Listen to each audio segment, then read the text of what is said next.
अस्सलाम वालेकुम 9th class. उम्मीद है आप लोग खैरियत से होंगे और अपने प्रीवियस लेक्चर्स को अच्छे से याद कर रहे होंगे। आज केमिस्ट्री का लेक्चर नंबर 6A है, जिसमें हम chapter number 2 structure of atom को स्टडी करेंगे। हमारे आज के टॉपिक्स हैं आइसोटॉप्स, यूजेस ऑफ आइसोटॉप्स और चैप्टर नंबर 2 की एक्सरसाइज। सबसे पहले डेफिनेशन में यहाँ पे दो वर्ड्स यूज़ किए गए हैं, एटॉमिक नंबर और मास नंबर। तो आपको यहाँ पे रिकॉल करवा देता हूँ कि एटॉमिक नंबर हमारे पास होते हैं नंबर ऑफ प्रोटॉन्स और मास नंबर जो है हमारे पास इक्वल होता है sum of number of protons and number of neutrons के। तो isotopes are defined as the atoms of an element that have same atomic number but different mass number. तो element के ऐसे एटम जिनका एटॉमिक नंबर जो है वो same हो लेकिन मास नंबर डिफरेंट हो, हम ऐसे एटम्स को आइसोटॉप्स का नाम देते हैं। और इसकी वजह क्या होती है कि एटॉमिक नंबर सेम हो जाता है और मास नंबर डिफरेंट हो जाता है। आइए इसको स्टडी करते हैं। They have same electronic configuration and number of protons. इनके जो इलेक्ट्रॉन्स होंगे वो भी सेम होंगे और नंबर ऑफ प्रोटॉन्स जो है वो भी सेम होंगे, but they differ in the number of neutrons. लेकिन इनके जो नंबर ऑफ न्यूट्रॉन्स हैं वो अलग हो जाएंगे। और मैंने अभी आपको बताया कि मास नंबर जो है वो सम होता है प्रोटॉन और न्यूट्रॉन का, और यहाँ पे नंबर ऑफ न्यूट्रॉन्स जो हैं वो चेंज हो जाते हैं, डिफर हो जाते हैं, तो इसलिए हमारा मास नंबर भी जो है वो डिफरेंट हो जाता है। Isotopes have similar chemical properties because this depend upon electronic configuration.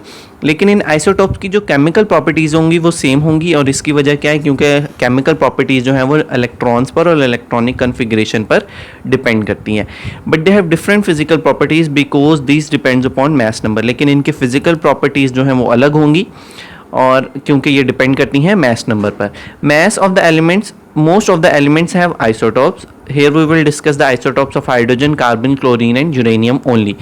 तकरीबन ज़्यादा से ज़्यादा एलिमेंट्स के जो हैं वो आइसोटॉप्स हमारे सराउंडिंग्स में, हमारे इन्वायरमेंट में मिल जाते हैं, लेकिन यहाँ पे जो है वो सिर्फ हाइड्रोजन, कार्बन और क्लोरीन के आइसोटॉप्स को हम स्टडी करेंगे। पहला आइसोटॉप है हाइड्रोजन का। The naturally occurring hydrogen is combination of its 3 isotope present in different abundances. The 3 isotopes of hydrogen are named as protium, deuterium और ट्रीटियम। हाइड्रोजन के जो हैं वो 3 आइसोटॉप्स एग्जिस्ट करते हैं। पहला है प्रोटियम, दूसरा है ड्यूट्रियम और तीसरा है ट्रीटियम। अगर आप इसके स्ट्रक्चर में देखें, और इन्होंने यहाँ पे 7 सिंबल्स में बताया हुआ भी है, आप देख सकते हैं कि हमारे पास आइसोटॉप्स में जो पहला आइसोटॉप दिया हुआ है, यानी हमारे पास जो प्रोटियम है उसमें 1 प्रोटॉन है और 0 न्यूट्रॉन है। दूसरे में हम देखते हैं कि प्रोटॉन 1 ही रहा लेकिन न्यूट्रॉन जो है वो डिफर कर गए, 0 से 1 पे आ गए, और तीसरे में फिर वो 1 से 2 पे चले गए हैं, जबकि प्रोटॉन का नंबर 1 ही रहा, यानी सेम रहा। तो इससे हमें ये चीज़ कंफर्म हो गई कि atomic number will remain same but mass number will differ, यानी कि एटॉमिक नंबर यानी नंबर ऑफ प्रोटॉन्स जो हैं वो सेम रहेंगे और नंबर ऑफ प्रोटॉन्स जो हैं वो चेंज होते हैं, जिसकी वजह से हमारा मास नंबर जो है वो चेंज हो जाता है और आइसोटॉप्स बन जाते हैं। बिल्कुल इसी तरीके से आइसोटॉप्स ऑफ कार्बन है। There 2 stable isotopes of carbon. हमारे पास 2 स्टेबल आइसोटॉप पाए जाते हैं कार्बन के, जो कि हैं carbon 12 and carbon 13, and 1 radio active isotope यानी कार्बन 14। और एक ऐसा आइसोटॉप है जो कि रेडियो एक्टिव है, यानी अपने अंदर से जो है वो रेज इमिट करता है। The isotope carbon 12 is present in abundance of 98.9%, और कार्बन 12 जो है वो 98.9% तक पाया जाता है, जबकि बाकी के 1.1% में कार्बन 13 और कार्बन 14 की प्रेजेंस है। All of them have the same number of proton and electron but differ in number of neutrons. और यहाँ पे वही चीज़ बताई गई है कि नंबर ऑफ प्रोटॉन्स जो हैं वो सेम होंगे लेकिन नंबर ऑफ न्यूट्रॉन्स डिफरेंट होंगे, जिसकी वजह से मास नंबर डिफर कर जाएगा और ये आइसोटॉप्स कहलाएंगे। प्रोटॉन आप देख सकते हैं तीनों में ही 6 मौजूद हैं, लेकिन न्यूट्रॉन्स जो हैं वो चेंज हो रहे हैं। कार्बन 12 में हमारे पास 6 न्यूट्रॉन्स हैं, कार्बन 13 में जो है वो हमारे पास 7 न्यूट्रॉन्स हैं, और कार्बन 14 में जो है वो 8 न्यूट्रॉन्स हमारे पास मौजूद हैं। इसके बाद हमारे पास आइसोटॉप्स ऑफ क्लोरीन बताए गए हैं। They are 2 isotopes of chlorine which is chlorine 35 and chlorine 37। और इससे नेक्स्ट है हमारे पास isotopes of uranium. They are 3 isotopes of uranium, that is uranium 234, uranium 235 and uranium 238। और आप इन नंबर से ये अंदाज़ा लगा सकते हैं कि इनके नंबर ऑफ न्यूट्रॉन्स चेंज हुए हैं, जिनकी वजह से इनका मास नंबर भी चेंज हो गया है। The uranium 238 is found in nature nearly 99%, और यूरेनियम 238 जो है वो हमें नेचर से हासिल हो जाता है। There difference in their number of electron, proton and neutron is shown in below. और नीचे टेबल दिया गया है फिर इनका, जिधर से हमें इनके नंबर ऑफ प्रोटॉन और नंबर ऑफ न्यूट्रॉन का जो है वो डिफरेंस मालूम होता है। आप देख सकते हैं यहाँ पे हाइड्रोजन और कार्बन को तो हमने ऊपर ही स्टडी कर लिया, यहाँ से क्लोरीन को स्टडी कर लेते हैं। क्लोरीन का एटॉमिक नंबर 17 है, मास नंबर 35 है, और इसमें नंबर ऑफ प्रोटीन्स जो है वो 17 मौजूद होंगे, नंबर ऑफ न्यूट्रॉन जो है वो 18।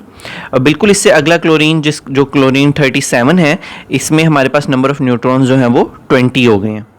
फिर हमारे पास आता है यूरेनियम 234, 235 और 238। आप देख सकते हैं कि तीनों में ही नंबर ऑफ प्रोटॉन्स जो मौजूद हैं वो 92 ही मौजूद हैं, लेकिन नंबर ऑफ न्यूट्रॉन्स जो हैं वो चेंज हो रहे हैं 142 से 143 और 143 से 146। आप लोगों ने इस टेबल को MCQs और शॉर्ट क्वेश्चंस के हिसाब से याद करना है, ये आपके बोर्ड पॉइंट ऑफ व्यू से इंपॉर्टेंट क्वेश्चन है। इसके बाद हमारे पास आते हैं यूजेस ऑफ आइसोटॉप। सबसे पहला यूज है radiotherapy. For the treatment of skin cancers, isotopes like phosphorus 32 and strontium 90 SR90 are used because they emit less penetrating beta radiations.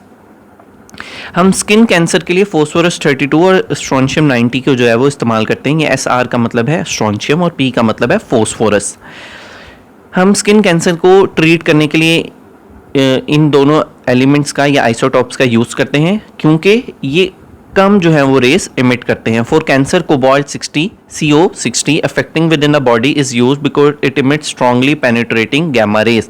और जो स्ट्रॉन्ग कैंसर्स होते हैं, जो हमारी बॉडी में ट्यूमर्स वगैरह बन जाते हैं, उसके लिए हम कोबाल्ट 60 को इस्तेमाल करते हैं, क्योंकि ये स्ट्रांगली रेज जो है वो इमिट करता है।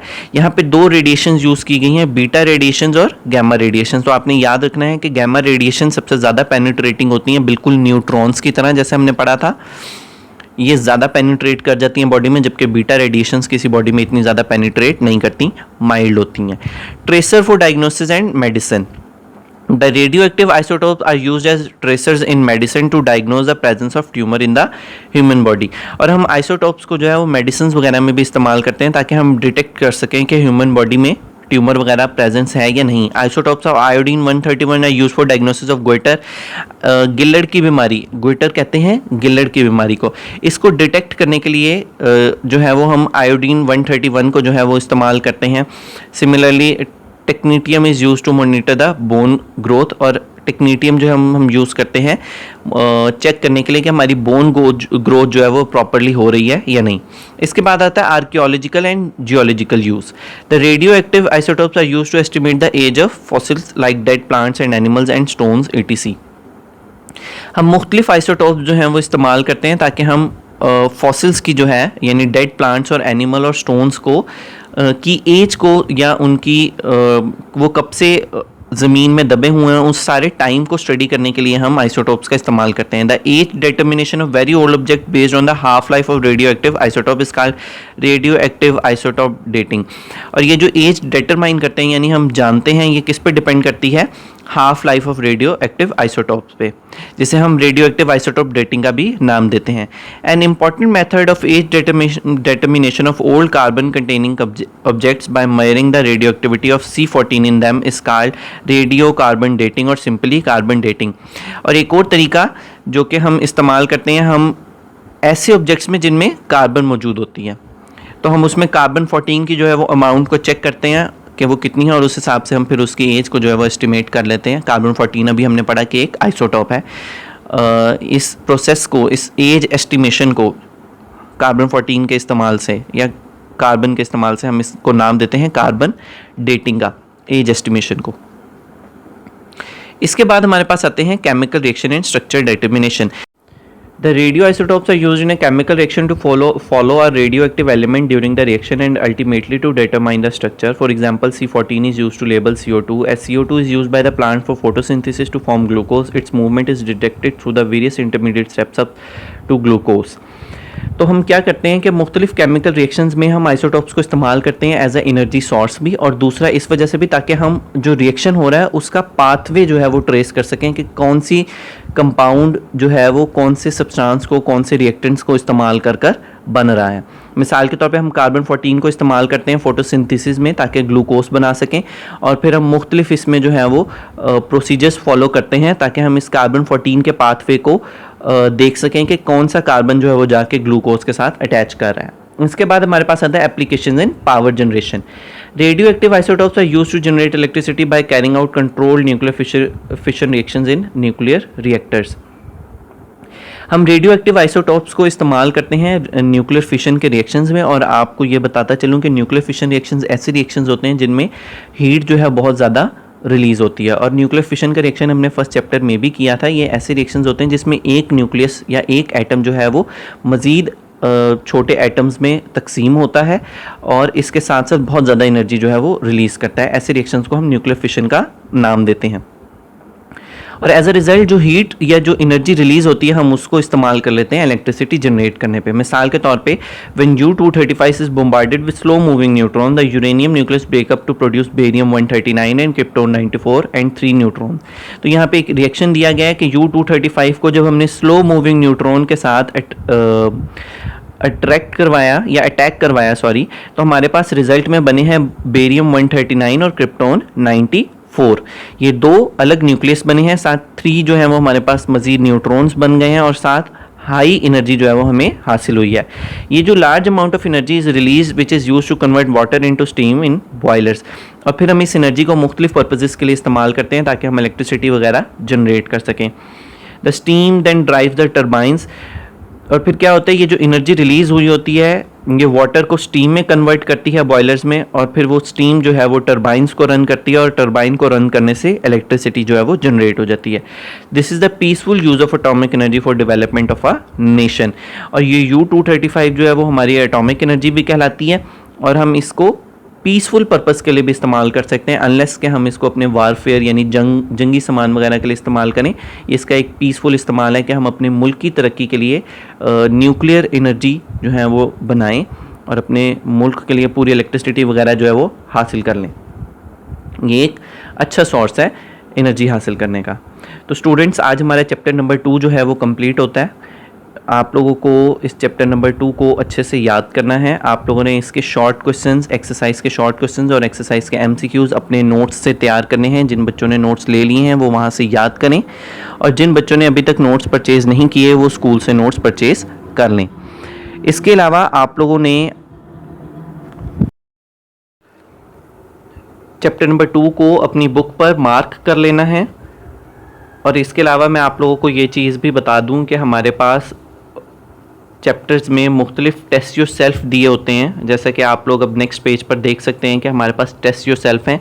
ये टेस्ट योर सेल्फ आप लोगों के नोट्स में सॉल्व हुए में हैं। ये क्वेश्चंस जो हैं आप लोगों के पेपर पॉइंट ऑफ व्यू से इंपॉर्टेंट होते हैं। आप लोगों ने इन क्वेश्चंस को भी तैयार करना है और एक्सरसाइज के शॉर्ट क्वेश्चंस को भी तैयार करना है। इसके अलावा एक्स्ट्रा शॉर्ट क्वेश्चंस आप लोगों के नोट्स में अवेलेबल होते हैं। आप लोग उन एक्स्ट्रा शॉर्ट क्वेश्चंस को भी तैयार करेंगे ताकि आप लोगों को पेपर में डिफ़िकल्टी ना हो। आप लॉन्ग क्वेश्चंस को भी चाहें तो नोट्स से तैयार कर सकते हैं, वहाँ पर भी हेडिंग्स बनाकर इन लॉन्ग क्वेश्चंस को मेंशन किया गया है। उम्मीद है आप लोगों को आज का लेक्चर समझ आ गया होगा। इस लेक्चर को अच्छे से याद कर लीजिए और मार्किंग को अपनी बुक पर नोट भी कर लीजिए। अल्लाह आपका हामी नासिर।